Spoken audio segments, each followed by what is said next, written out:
नमस्कार, जय हिंद साथियों। एक बार फिर से स्वागत है आप सभी का अपने YouTube channel Google study point पे। आज से हमारे चैनल पे स्टार्ट होने जा रही है क्लास 10th का भी क्रैश कोर्स। क्लास 10th का क्रैश कोर्स ऐसे तो स्टार्ट है, बट हमारा कहने का मतलब था कि आज से हमारे चैनल पे हिंदी का भी क्रैश कोर्स स्टार्ट होने जा रहा है, जिसका ये हमारा फर्स्ट वीडियो होगा। आगे और भी आपको वीडियो मिलता रहेगा, बस आप हमारे हर वीडियो के साथ एंड हमारे चैनल के साथ अपने एग्जाम तक बने रहिएगा। आशा करते हैं कि आपके एग्जाम में सभी क्वेश्चन आप एकदम अच्छे ढंग से बनाकर आएंगे और कम समय में एक अच्छे मार्क्स को आप प्राप्त करेंगे।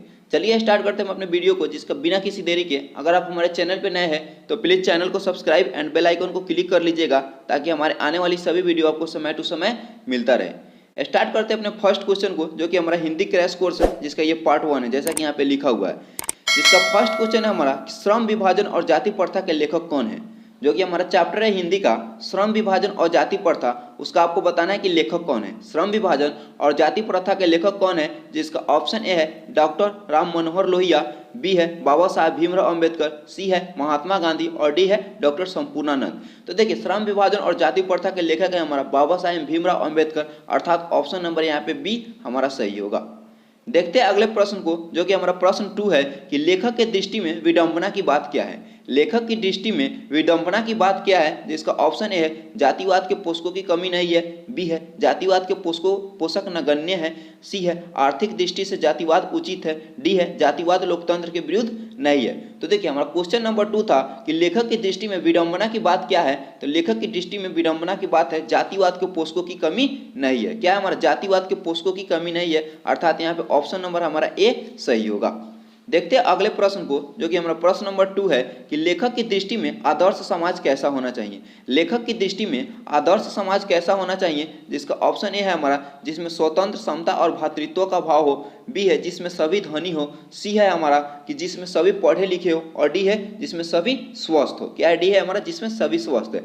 तो क्वेश्चन था हमारा कि लेखक की दृष्टि में आदर्श समाज कैसा होना चाहिए। तो लेखक की दृष्टि में आदर्श समाज जिसमें स्वतंत्रता, समता और भ्रातृत्व का भाव हो, अर्थात यहाँ पे ऑप्शन नंबर हमारा ए हो जाएगा। लेखक की दृष्टि में आदर्श समाज कैसा होना चाहिए, जिसमें स्वतंत्र, समता और भ्रातृत्व का भाव हो, अर्थात यहाँ पे ऑप्शन नंबर हमारा ए सही होगा। देखते हैं अगले प्रश्न को, जो कि हमारा प्रश्न नंबर 4 है कि लेखक बेरोजगारी का प्रमुख और प्रत्यक्ष कारण किसे मानता है। लेखक बेरोजगारी का प्रमुख और प्रत्यक्ष कारण किसे मानते हैं, जिसका ऑप्शन नंबर हमारा ए है अशिक्षा को, बी है जनसंख्या को, सी है जाति प्रथा को और डी है उद्योग धंधों की कमी को। तो देखिए, लेखक क्या है हमारा बेरोजगारी का प्रमुख कारण किसे मानते हैं, तो जाति प्रथा को मानते हैं। लेखक जो हमारे भीमराव अंबेडकर जी है, वो क्या मानते हैं, जाति प्रथा को बेरोजगारी का प्रत्यक्ष कारण मानते हैं, अर्थात यहाँ पे ऑप्शन नंबर हमारा सी सही होगा। देखते हैं अगले प्रश्न को, जो कि प्रश्न नंबर हमारा 5 है कि अंबेडकर की दृष्टि में भाईचारे का वास्तविक रूप कैसा होता है। अंबेडकर की दृष्टि में भाईचारे का वास्तविक रूप कैसा होता है, जिसका ऑप्शन नंबर यहाँ पे देखिए ए है दूध और शक्कर के मिश्रण के जैसा, बी है हमारा दूध और पानी के मिश्रण की तरह, सी है हमारा तिल और तंडुल के मिश्रण की तरह और डी है पानी और नमक के मिश्रण की तरह। तो जैसा कि क्वेश्चन था हमारा कि अंबेडकर की दृष्टि में भाईचारे का वास्तविक रूप कैसा होता है, तो अंबेडकर की दृष्टि में भाईचारे का वास्तविक रूप दूध और पानी के मिश्रण की तरह, क्या है दूध और पानी के मिश्रण की तरह, अर्थात यहाँ पे ऑप्शन नंबर हमारा बी सही होगा। देखते हैं अगले प्रश्न, जो कि हमारा 6 नंबर है कि भारतीय संविधान के निर्माण में महत्वपूर्ण भूमिका किसकी है। भारतीय संविधान के निर्माण में महत्वपूर्ण भूमिका किसकी है, जिसका ऑप्शन ए है हमारा भीमराव अंबेडकर, बी है ज्योतिबा फूले, सी है राजगोपालचारी, डी है महात्मा गांधी। तो देखिए, भारतीय संविधान के निर्माण में महत्वपूर्ण भूमिका जैसा कि आपको पता है हमारे भीमराव अंबेडकर जी का है, अर्थात यहाँ पे ऑप्शन नंबर हमारा ए होगा। भारतीय संविधान के निर्माण में भीमराव अंबेडकर की महत्वपूर्ण भूमिका है।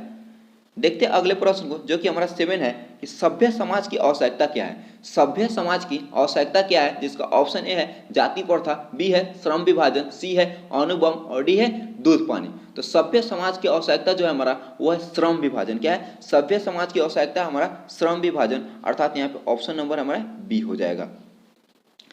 अगले प्रश्न को देखेंगे, जो कि हमारा 8 नंबर है कि निम्नलिखित रचनाओं में से कौन सी रचना डॉक्टर अंबेडकर की है। निम्नलिखित रचनाओं में से कौन सी रचना डॉक्टर अंबेडकर की है, जिसकी ऑप्शन आपके पास है द कास्ट इन इंडिया, क्या है the caste in India, the untouchables you are they, क्या है the untouchables you are they, see है हु आर क्षुद्राज और डी है इनमें से सभी। तो क्वेश्चन था हमारा कि क्या है क्वेश्चन कि निम्नलिखित रचनाओं में से कौन सी रचना डॉक्टर अंबेडकर की है, तो डॉक्टर अंबेडकर की रचना इनमें से सभी है। ऑप्शन ए है द कास्ट इन इंडिया, ये भी है। The untouchables you are they, ये भी है। हु आर क्षुद्राज, ये भी है। अर्थात यहाँ पे ऑप्शन नंबर हमारा यहाँ पे सी होगा। ये तीनों क्या है रचना हमारे डॉक्टर भीमराव अंबेडकर जी की है, अर्थात यहाँ पे ऑप्शन नंबर हमारा डी सही होगा। देखेंगे अगले प्रश्न को जो कि हमारा 9 है कि आधुनिक सभ्य समाज श्रम विभाजन को आवश्यक क्यों मानता है। आधुनिक सभ्य समाज श्रम विभाजन को आवश्यक क्यों मानता है, जिसका ऑप्शन ए है कार्यकुशलता के लिए, बी है भाईचारे के लिए, सी है रूढ़िवादिता के लिए और डी है इनमें से कोई नहीं। तो आधुनिक सभ्य समाज श्रम विभाजन को आवश्यकता इसलिए मानता है कार्यकुशलता के लिए। क्यों मानता है, कार्यकुशलता के लिए मानता है, अर्थात यहाँ पे ऑप्शन नंबर ए हो जाएगा। आधुनिक सभ्य समाज श्रम विभाजन को कार्यकुशलता के लिए आवश्यक मानता है। आते अगले प्रश्न को जो कि हमारा प्रश्न नंबर 10 है कि श्रम विभाजन और जाति प्रथा पाठ क्या है। श्रम विभाजन और जाति प्रथा पाठ बाबा साहेब के किस भाषण का संपादित अंश है। श्रम विभाजन और जाति प्रथा जो है कि पाठ है बाबा साहेब के किस भाषण का संपादित अंश है, जिसका ऑप्शन ए है the castes in India their mechanism, B है जेनेसिम एंड डेवलपमेंट, सी है एनिहिलेशन ऑफ फास्ट और डी है हमारा हु इज क्षुद्राज। क्या है, डी है हमारा हु इज क्षुद्राज। तो देखिए श्रम विभाजन और जाति प्रथा पाठ बाबा साहेब के किस भाषण का संपादित है, तो होगा annihilation of caste. Annihilation of caste, अर्थात यहाँ पे ऑप्शन नंबर हमारा सी सही होगा। देखेंगे अगले प्रश्न को जो कि प्रश्न नंबर हमारा 11 है कि प्राथमिक शिक्षा प्राप्त करने के बाद अंबेडकर उच्चतर शिक्षा प्राप्त करने के लिए कहाँ गए। प्राथमिक शिक्षा प्राप्त करने के लिए अंबेडकर उच्चतम यानी उच्च का शिक्षा प्राप्त करने के लिए कहाँ गए, जिसका ऑप्शन ए है इटली, बी है दक्षिण अफ्रीका, सी है न्यूयॉर्क और डी है दक्षिण कोरिया। तो देखिए प्राथमिक शिक्षा प्राप्त करने के बाद जो हमारा डॉक्टर अंबेडकर जी तो गए थे उच्च शिक्षा प्राप्त करने, वो हमारा गए थे न्यूयॉर्क गए थे, अर्थात यहाँ पे ऑप्शन नंबर हमारा सी होगा। प्राथमिक शिक्षा प्राप्त करने के बाद अंबेडकर जी उच्चतर शिक्षा प्राप्त करने के लिए कहाँ गए थे, न्यूयॉर्क, यानी ऑप्शन नंबर हमारे यहाँ पे सी सही होगा। देखेंगे अगले प्रश्न को जो कि 12 है कि अंबेडकर के चिंतन व रचनात्मक के लिए प्रेरक व्यक्ति थे। अंबेडकर के चिंतन व रचनात्मकता के लिए प्रेरक व्यक्ति थे, जिसका ऑप्शन ए है बुद्ध, बी है कबीर, सी है ज्योतिबा फुले और डी है इनमें से सभी। तो अंबेडकर के चिंतन व रचनात्मकता के लिए प्रेरक व्यक्ति थे, इनमें से सभी थे। बुद्ध भी थे, कबीर भी थे, ज्योतिबा फुले भी थे, इनमें से यानी यहाँ पे ऑप्शन नंबर हमारा डी सही होगा, 12 का डी। देखेंगे अगले प्रश्न को जो कि हमारा 13 है कि जाति पाति तोरक मंडल भाषण लाहौर में कब हुआ। जाति पाति तोरक मंडल भाषण लाहौर में कब हुआ, जिसका ऑप्शन ए है हमारा 1942, बी है 1940, सी है 1936 और डी है 1938। तो देखिए जाति पाति क्या है, जाति पाति तोरक मंडल भाषण लाहौर में कब हुआ, तो 1936 में हुआ, अर्थात यहाँ पे ऑप्शन नंबर हमारा सी सही होगा।